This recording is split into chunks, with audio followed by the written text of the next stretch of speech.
Hello everyone, and welcome to Ephesus Baptist Church's online worship service. We're so glad that you were able to find us this morning and log on. We hope that you have a wonderful time joining us today and worshiping with us, and that everything that we say and do this morning, the songs that we sing and the words that we speak and the prayers that we have will do nothing but draw you closer to Jesus. If you're a first-time guest, welcome. We're glad you found us also, and if you would love to find out a little bit more about us, we would love for you to check us out on our website. It's EphesusBaptistChurch.com. That's EphesusBaptistChurch.com. There you can find out a little bit more about us, what we're normally up to, and our staff email addresses. Send us an email. We'd love to hear from you and learn a little bit more about you, find out how you learned about us. And if you have a prayer request, send one of those, and we'd be more than happy to be praying for you.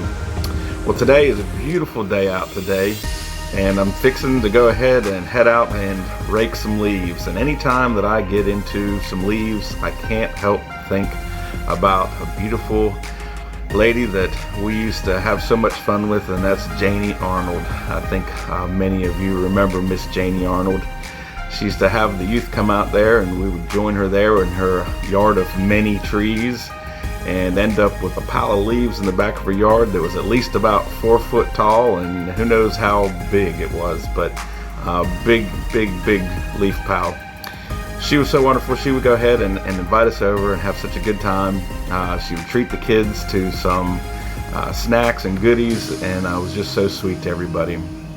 That was very special to them. It meant a lot, the way that she would go ahead and treat them. And I can't say enough about all of the wonderful family we have there at Ephesus that does the same each time that we're around each other.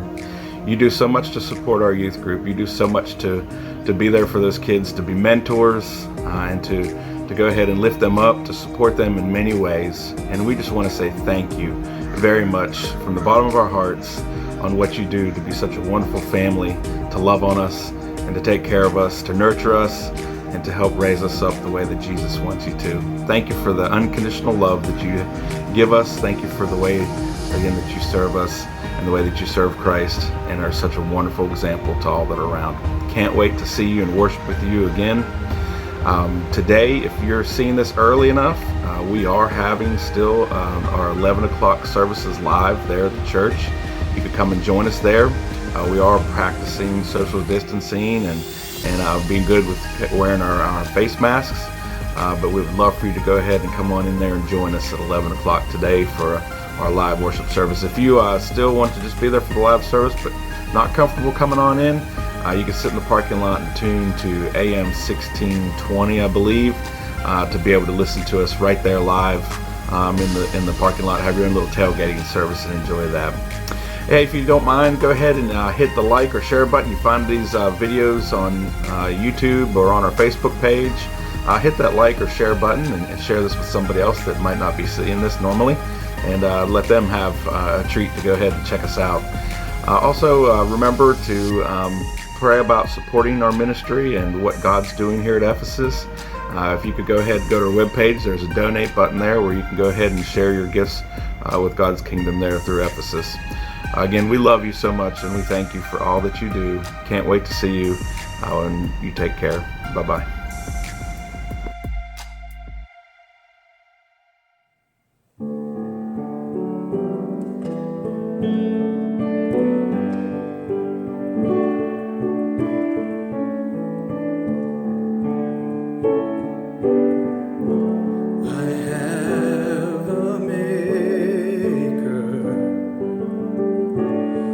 Formed my heart.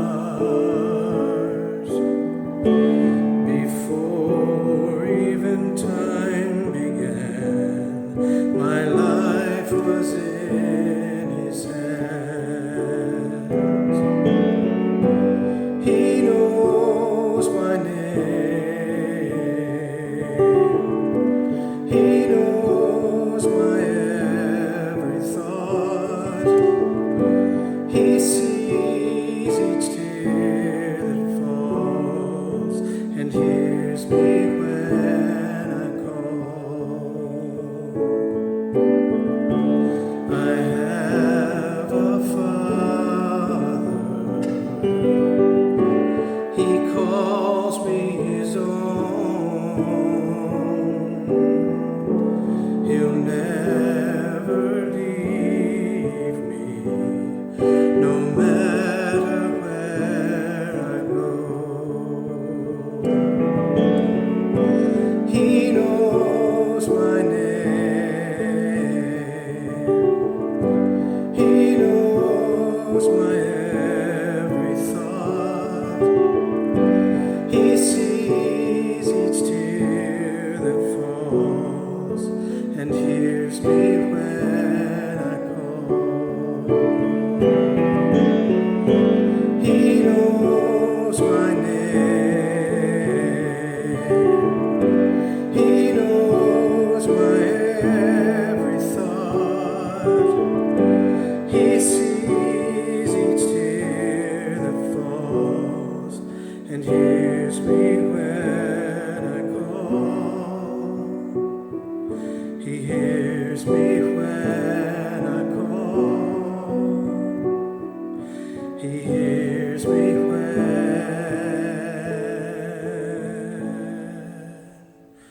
I call.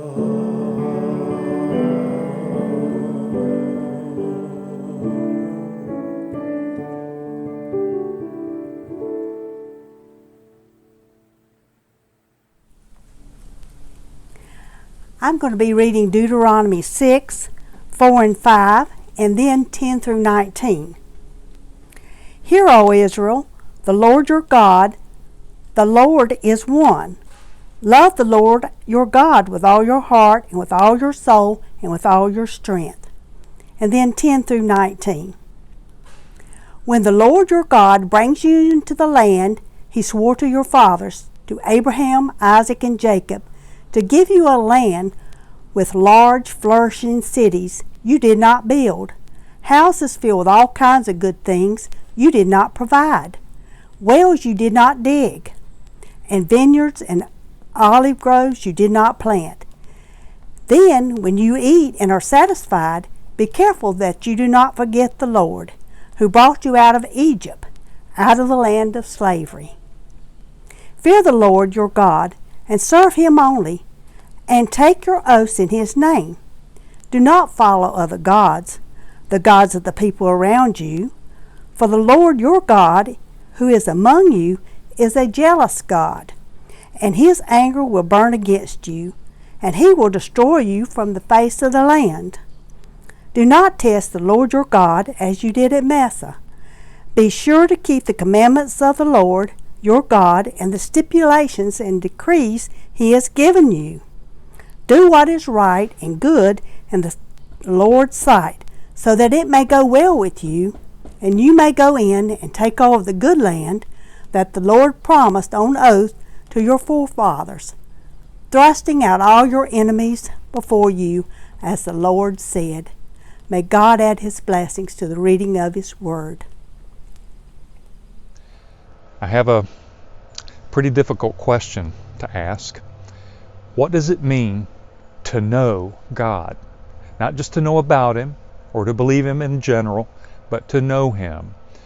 Well, we're in a short series, a 3-part message series, trying to answer that question.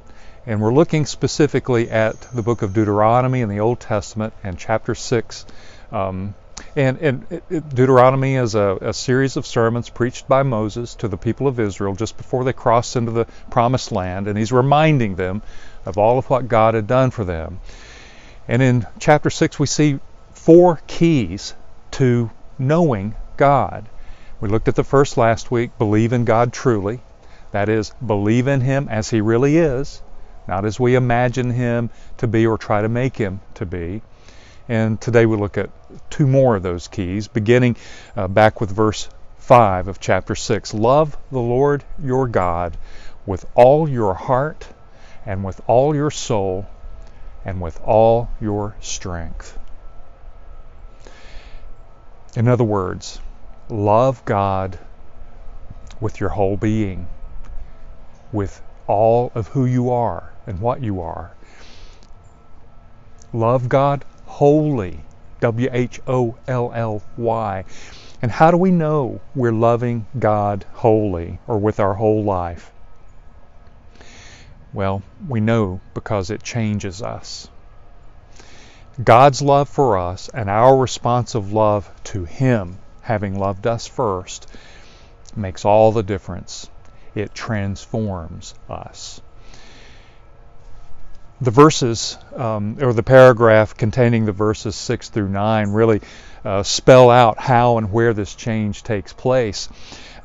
He says, at home, and that's our private life, and on the road, that means our public life.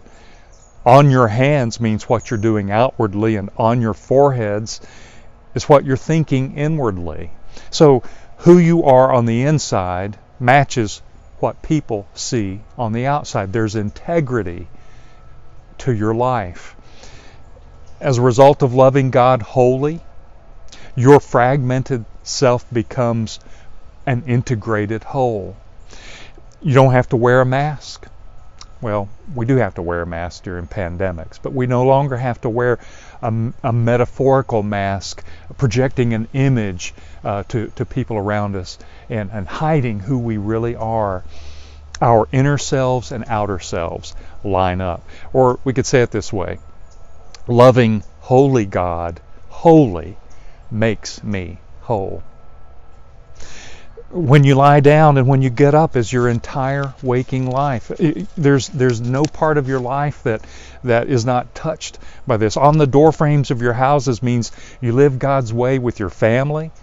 That's interesting, isn't it? Because we can live God's way out in public, and when we get home, live a different way. But we're to live God's way with our family. And on your gates means you live God's way in the community. The economic, the social, and the political life of your community and society and nation. If you love God with your whole heart, you will love God in your whole life. Not just on weekends, not just one day of the weekend, and not just 1 hour on Sundays, not just in your private life when no one's looking, not with just certain people and not with other people because you're afraid they might think you're weird.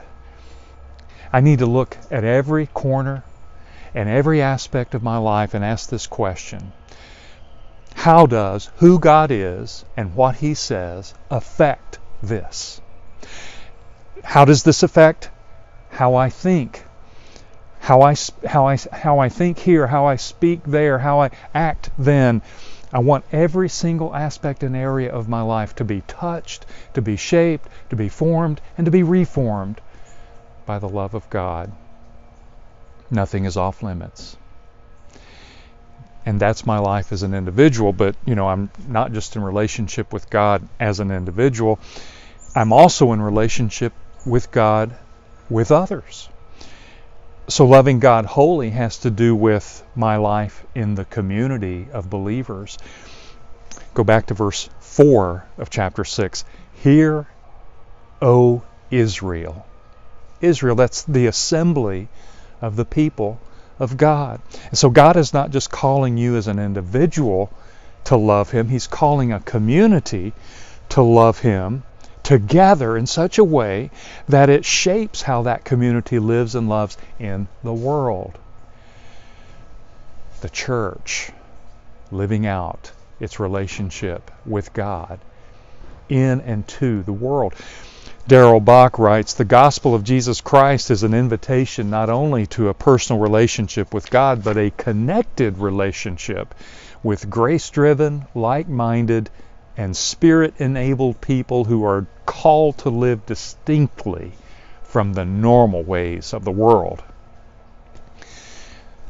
Back to verse 6. These commandments that I give you today are to be on your hearts. And verse 7, impress them on your children.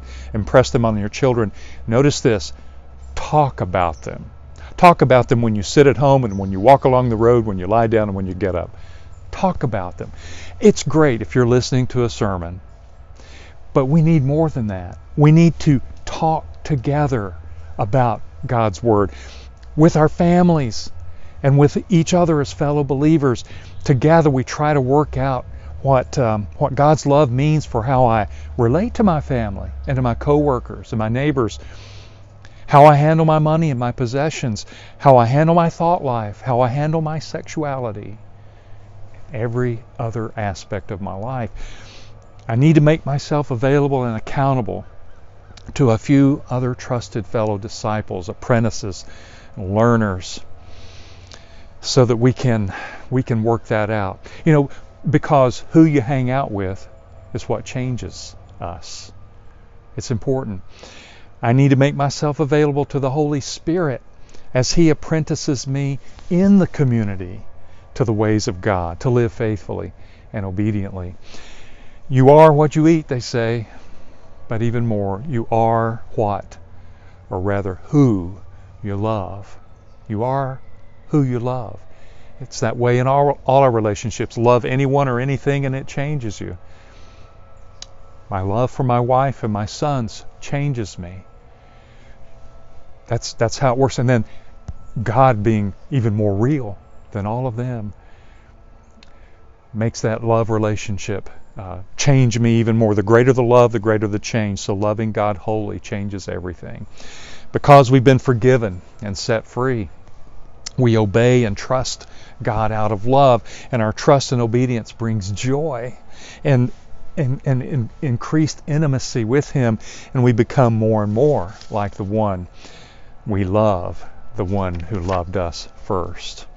And so in order to know God, we must believe in Him truly and love Him wholly. The third thing is we must trust Him, we must trust God unconditionally. Verse 16, Deuteronomy 6. Do not put the Lord your God to the test as you did at Massah. Well, this is a reference to Exodus 17, when the Israelites were in the desert, in the wilderness, and they thought they were going to die of thirst. So they said to Moses, we're going to kill you and go back to Egypt. And the place where this happened was called Massah, or Massa, which means testing. They were testing God. In essence saying, we'll follow God, we'll trust God if He proves He is worthy to be followed and trusted. And that means giving us water now. They believed God was not worthy of trust unless He proved Himself to be good. It was like guilty until proven innocent. Testing God is saying to God, I'll trust you as long as my life goes the way I want it to. Testing God sees God as transactional religion. I will do A and B, and then you, God, will do C. It's a quid pro quo kind of idea about religion, instead of a transformational relationship, which is what God desires with us. Testing God is saying, I'll follow you, God, I'll trust you, God, as long as I'm getting explanations and getting all the answers to my questions. The problem is that sooner or later, like those Israelites, we end up in the wilderness. Serious health problems, disappointments in relationships, or disappointments with our political hopes, or even worse, the death of a spouse or a child or a parent, a friend. Things are not going well. Things are going terribly. Pandemics happen. And then we begin to think, well, if God is all-powerful, then He must not be all good, because otherwise He wouldn't let these things happen, would He? Or God might be truly good, but maybe He's not all-powerful. Or if He were, He surely would have put a stop to all these things, these terrible things happening. What is God doing? What is He thinking? What could He be thinking? Everything's going wrong. How can I trust this kind of God, let alone love and obey Him? I'm going to follow Him only if He starts to make things go right. I understand that, because, really, we all kind of start out there with God. But sooner or later we come to the place where we'll say, I'll follow God if, you fill in the blank. I'll follow God if He proves He's worthy to be followed. But here's why that doesn't work. Elizabeth Elliot used to go visit some friends in Wales, and they had a farm. They had some sheep on the farm, and she noticed that once a year they would have to take the sheep and place them in a large vat of vermicide.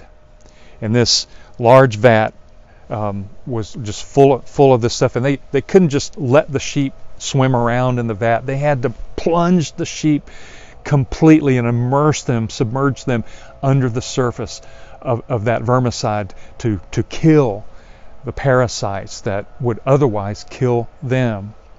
And Elliot observed this. She said one by one she saw her friend John have to seize those animals and plunge them under, and they would try to poke their head over the side, and the sheepdog was snarling and yapping at them, and he would have to take their head and make sure their ears and their eyes and their entire head was under the surface for seconds. And as their Lord and Master, from their perspective, held them under in that vat, and for all they knew was drowning them, it was easy for Elizabeth to see in those little panicky eyes what the sheep must have been thinking.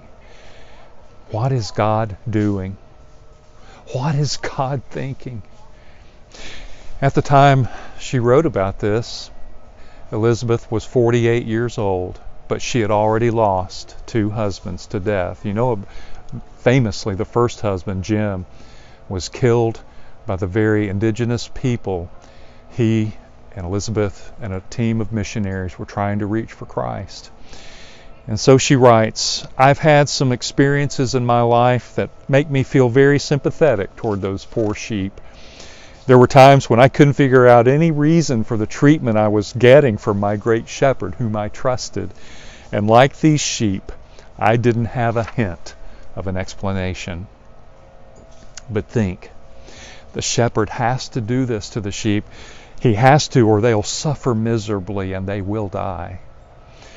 Yet, there's no possible way for the shepherd to give the sheep an explanation, to comfort them or give them any kind of assurance. The sheep must either die or trust the shepherd without an explanation. Why? Because the gap in intelligence between the shepherd and the sheep is just too great. And that's the same choice we have. Believe it or not, there's an even greater gap between us and our great shepherd in heaven. The gospel tells us that our great shepherd came down and he became a sheep, one of us. He became a lamb. He plunged into the vat of darkness and death on the cross willingly, out of infinite love for you and for me, for us. And he came up and alive in the power of God's Spirit, so that when we're drowning in that vat and can't understand why, we can look to him and we can trust him. We can trust him unconditionally because we know he loved us with his whole life. Do you know this great shepherd? Do you believe in him truly as he really is? Do you love him with your whole heart and in your whole life, wholly? Do you trust him unconditionally? Would it help you move toward him in faith to know that he crossed the gap from heaven to earth just for you, and to know that he has moved toward you and simply waits for you to open your heart to him? Will you do that?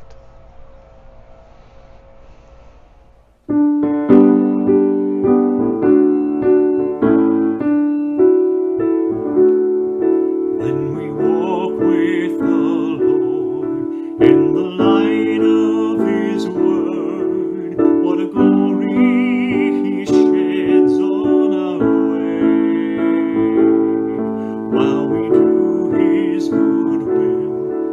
He abides with us still, and with all who will trust and obey.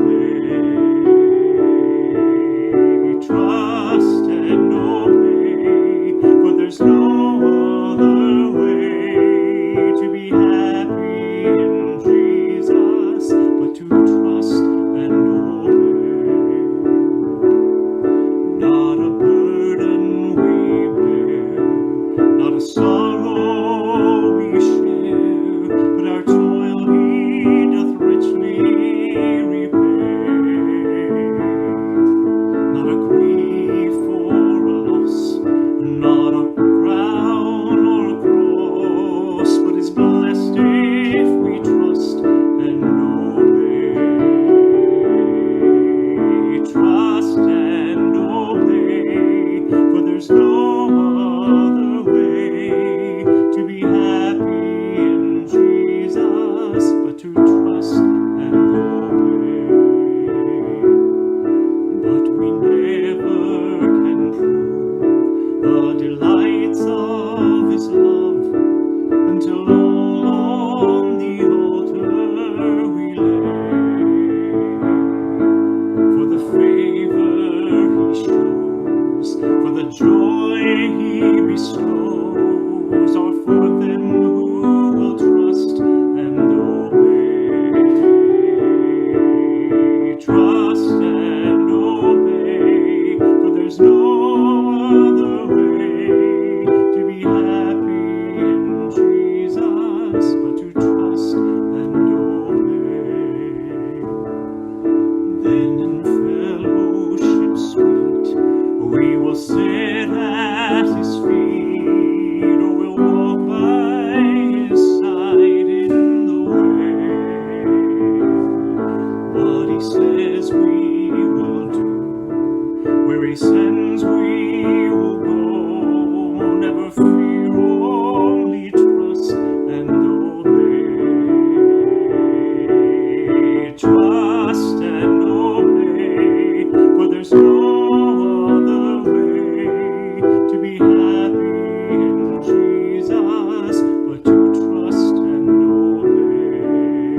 Trust and obey, for there's no other way to be happy in Jesus but to trust and obey.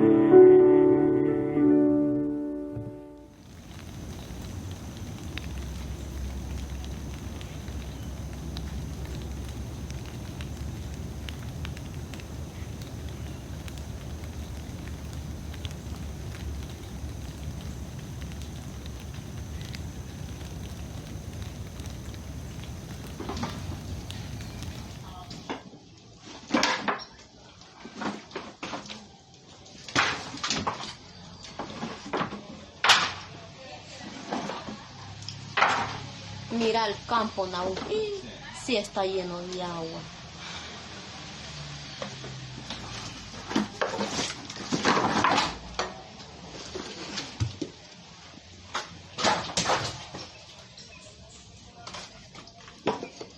Pero este fue solo el pedazo donde estaba la puerta, fue que se cayó.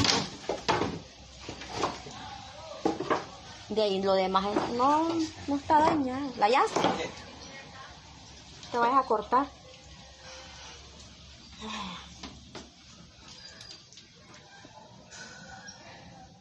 Qué barbaridad.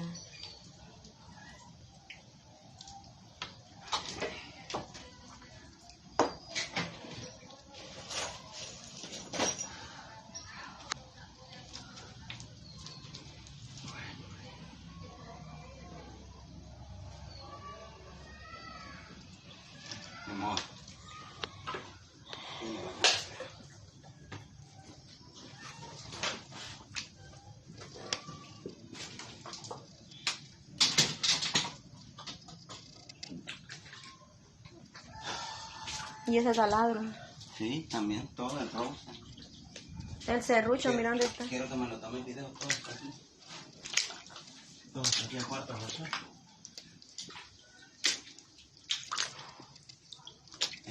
Todo Eso lo estoy haciendo. acordaba que estaba la lámina ahí.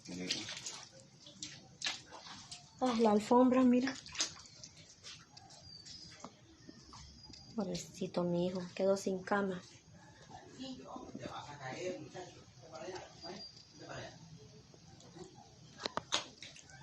Bueno, ¿y estas naranjas de dónde salieron? Ah, de la refri, seguro. ¿Amarillas están? No. ¿Ya comió?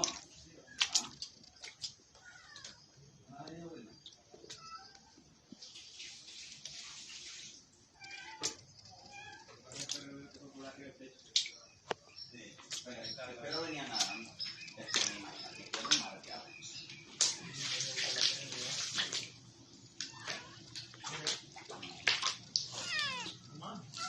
Ey, conseguirle agua a los gatitos, tienen sed.